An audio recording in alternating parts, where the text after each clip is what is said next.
ప్రతి సెల్ ఫోన్కి ఛార్జింగ్ అవసరం. ఎవరి చేతిలో ఏ ఫోన్ ఉన్నా దానికి ఏదో ఒక సమయంలో ఏం పెట్టాలి? ఛార్జింగ్ పెట్టాలి. మనందరికీ దీవెనకరంగా ఉన్న పీజే స్టీఫెన్ పాల్ అను మా యూట్యూబ్ ఛానల్ ను సబ్స్క్రైబ్ చేసుకుని బెల్ బటన్ ను ప్రెస్ చేయండి. ఆ ఫోన్ ఎంత ఖరీదైందైనా ఛార్జింగ్ లేకపోతే పని చేయదు. అంటే కొన్నాళ్ళు ఛార్జింగ్ చేయకుండా ఉంటే ఆ ఫోన్ ఏమైపోతుంది?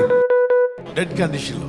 మన ఆత్మీయ జీవితం కూడా వాక్యముతో, ప్రార్థనలో, ఆరాధనలో ఛార్జింగ్ చేయకుండా ఉంటే ఏ కండిషన్కి వెళ్ళిపోతుంది అంటే మన ఆత్మీయ జీవితం డెడ్ కండిషన్లో వెళ్ళిపోతుంది.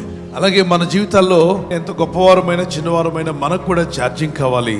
దేవుని వాక్యంతో మనం ఛార్జ్ చేయబడాలి. మనల్ని ఛార్జింగ్ చేసే దాని పేరేంటి? దేవుని వాక్యం, జీవవాక్యం. ఛార్జింగ్ ఎలా సెల్ ఫోన్కి అవసరమో, ఒక ల్యాప్టాప్కి ఛార్జింగ్ ఎలా అవసరమో, మీ చేతిలో ఉన్నటువంటి ఆ గ్యాడ్జెట్కి ఎలా ఛార్జింగ్ అవసరమో, ఆత్మీయ జీవితానికి కూడా ఛార్జింగ్ కావాలి. మన ఆత్మకు ఛార్జింగ్ చేసేది కరెంటు వైర్ కాదు, కానీ దేవుని వాక్యం. విశ్వాస జీవితాన్ని ఛార్జింగ్ చేసేటువంటి దేవుని వాక్యము. రెండవదిగా విశ్వాస జీవితానికి ఛార్జింగ్ లా పనిచేస్తుంది ప్రార్థనా జీవితము.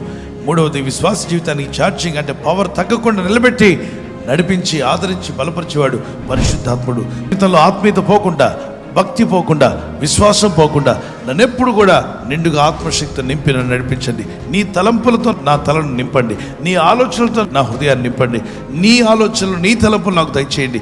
ఈ చెత్త ఆలోచనలు నాకు వద్దు ప్రభా, వ్యర్థమైనవి నాకు వద్దు ప్రభా, శ్రేష్టమైనవి నాకు దయచేయి, ఉన్నతమైనవి నాకు దయచేయి, పవిత్రమైన వాటిని నాకు దయచేయమని ఇలా మీరు ప్రార్థన చేయగలిగితే పరిశుద్ధాత్ముడు మీకు ఉన్నతమైన తలంపులు, ఉన్నతమైన ఆలోచనలు, శ్రేష్టమైన వాటిని ఇవ్వగల శక్తిమంతుడు.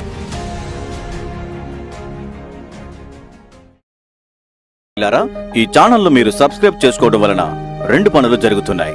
ఒకటి, సువార్త జరుగుతున్నది, ఆత్మలు రక్షించబడుతున్నాయి. రెండవది, పేదలకు, అనాథలకు ఈ ఛానల్ ద్వారా సహకారం అందించడం జరుగుతుంది. మనం సబ్స్క్రైబ్ చేసుకోవడం వలన అందరికీ సహాయం చేసిన వారం అవుతున్నాం. ఖచ్చితంగా ఈ యూట్యూబ్ ఛానల్ ను సబ్స్క్రైబ్ చేసుకొని బెల్ బటన్ ను క్లిక్ చేయండి. మీకు వెంటనే మెసేజెస్ పంపబడతాయి.